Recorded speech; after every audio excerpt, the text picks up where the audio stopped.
Welcome back to Overbooked. I'm Amanda, and we're gonna do another reading vlog for Bookmas. It's Sunday. I technically don't have to go to work tomorrow, but we will be. But I mean, it's a more relaxing Sunday knowing that I don't have a lot of stuff to do tomorrow. So that's cool.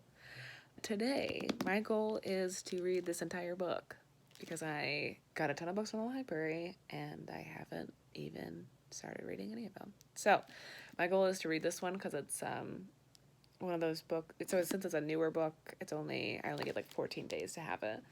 And then another goal of mine is to finish Luster today as well, which I should be able to because I only have like 2 hours left and I'm planning on walking to the library, doing some cleaning. So I think that I will be able to finish that. Taylor and I are going to start, if you've been watching some of my other vlogs, we're trying to watch the Star Wars movies in chronological order. And we finally got through 1 through 3. We watched Han Solo, we watched Rogue One, and today we are going to watch episode 4. And I have never seen episodes 4, 5, or 6. I've never seen them. I've never seen bits and pieces. I've never seen them at all. So I'm very excited to watch them. And then, yeah, just a lot.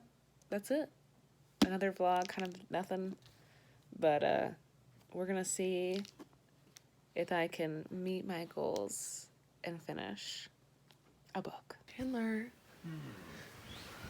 We have a 10:30 movie time planned. Time to wake up. Movie starts in 15 minutes. Do you think you'll make it? I don't believe you. So I totally forgot that it's Sunday, so I need to buy some turnips. So, gotta get the economy going on my island. It's a busy life. Are you ready for this? I'm ready. Here we go. Are you excited? Super. Super duper. You don't seem excited. Super duper.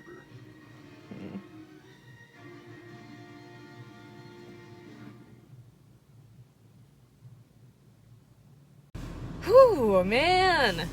A New Hope. That was good. That was a good movie. I mean, it was made like, what is it? Like over 30 years ago? 40? Ooh, I don't know. I still think it was good. Obviously, some of the stuff was like weird because it's, an old movie. But I will say it was better than episodes 1 through 3 combined. So I'm very excited to get started on the next 2. Very fun. Right now, I'm just gonna go pick up some pizza for Chandler because he wants to start watching football. So I offered to go pick it up for him. And then I'm gonna go for a walk. And then we're gonna dive back into reading. So let's get going.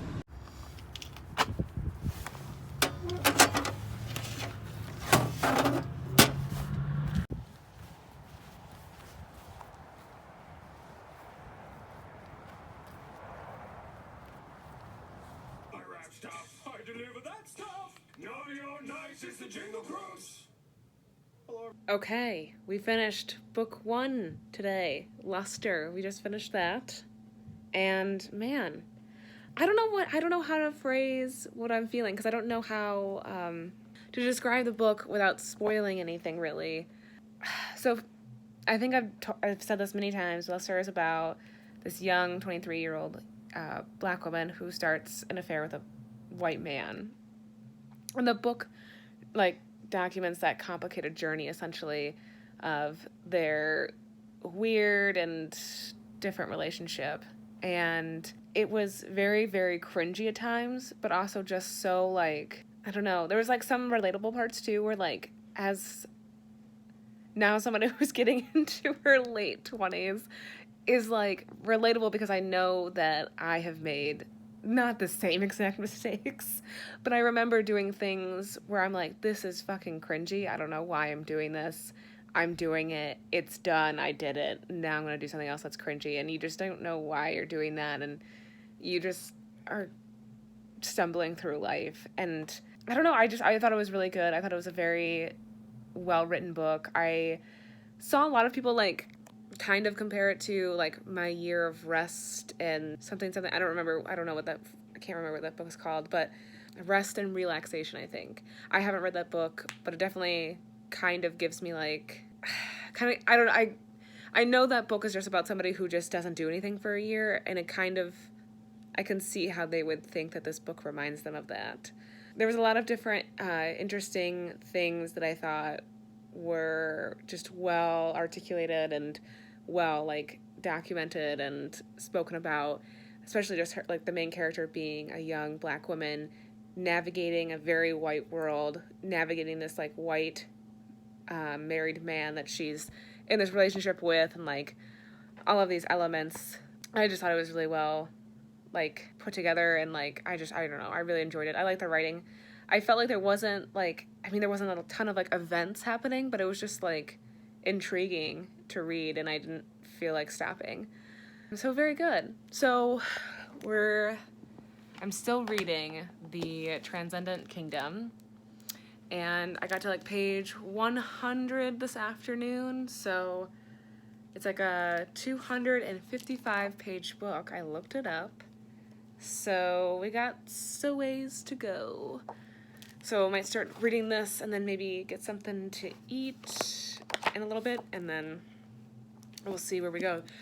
Side note, this must be like, so it is a new book from the library, like I mentioned, but I don't know if a lot of people will check this book out because it is hard to hold open. Like I don't like that in books. Like that's why like I don't like using new books, because like it's like the spine hasn't been broken in yet. And so, like, my hands are starting to hurt from trying to hold it open. Does anybody else have that problem? Anybody else? I don't know. It might be just me. All right. I need to stop talking and actually read.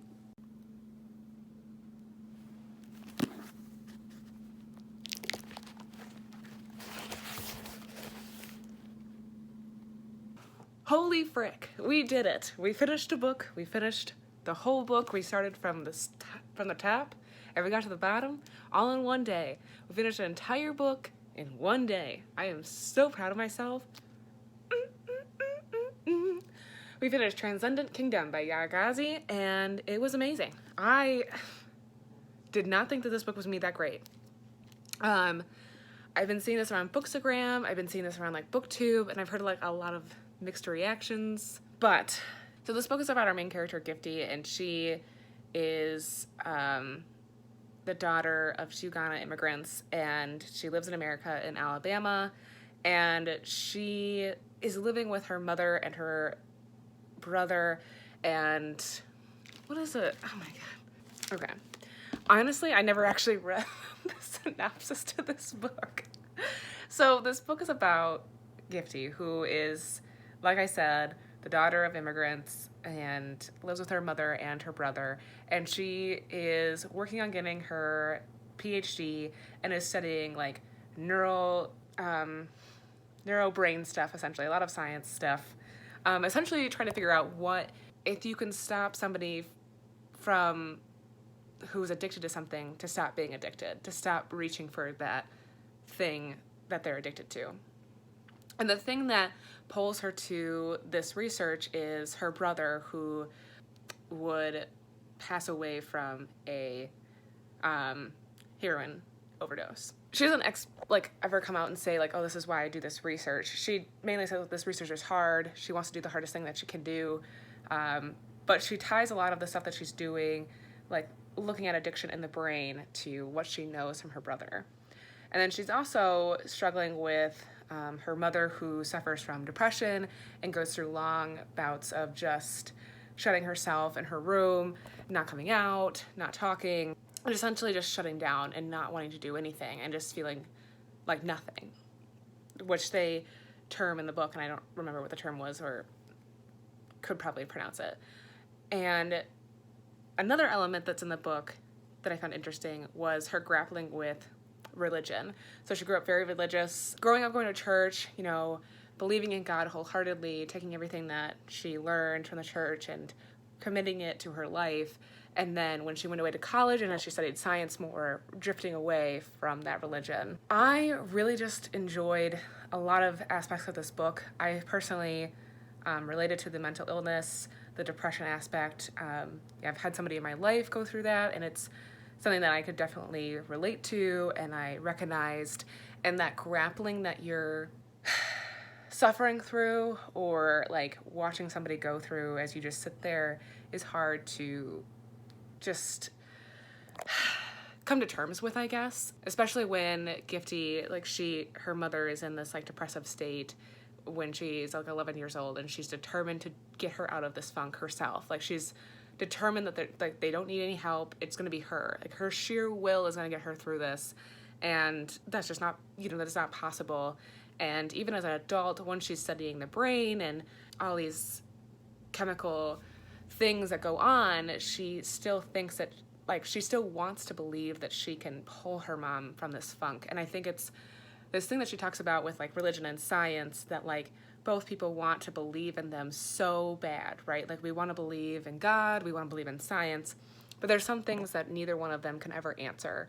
We'll never get all the full answers from science, and we're definitely never going to get the full answers from the scripture or God.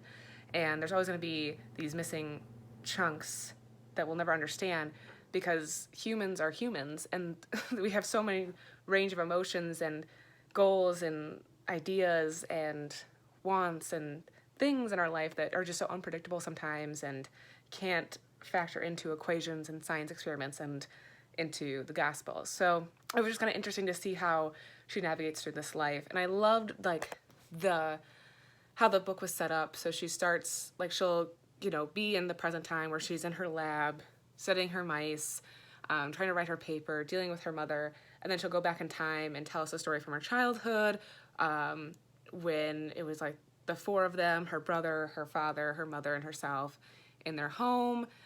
She'll talk about the summer that she, had to go back to Ghana when her mom was healing, and all of this stuff. It was just, I don't know, I just thought it was very powerful. I thought it was very honest. I thought it was very raw.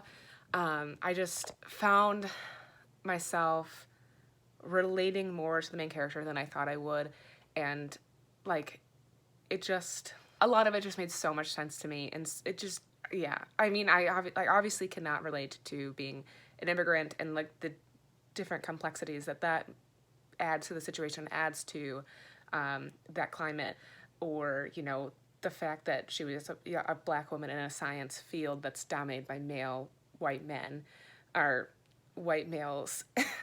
Can't talk.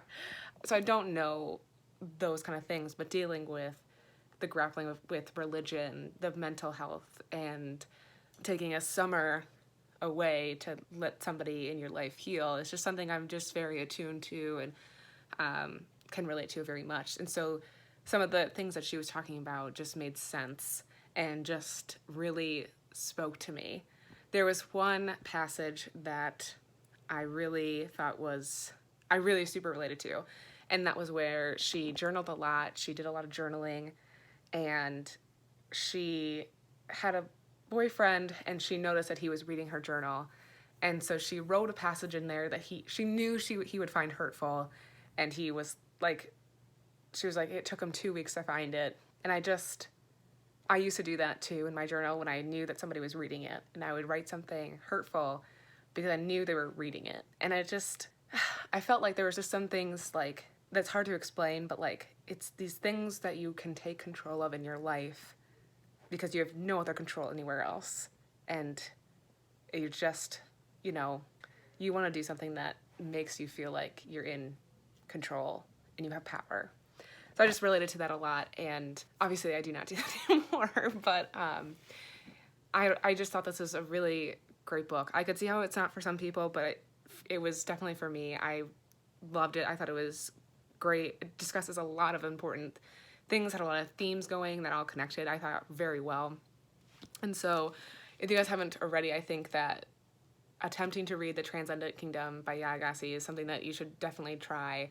Like I said, I know, like, some bookstagrammers just have said it's not for them, but I think this was really good. I thought it was great. I gave it 5 stars, and if you haven't read it yet, I think you should. That's going to be the end of the vlog today. I hope you guys enjoyed, and if you guys liked it, give it a thumbs up. Let me know what you guys are reading down in the comments below, and if you haven't already, subscribe, and I will see you guys next time.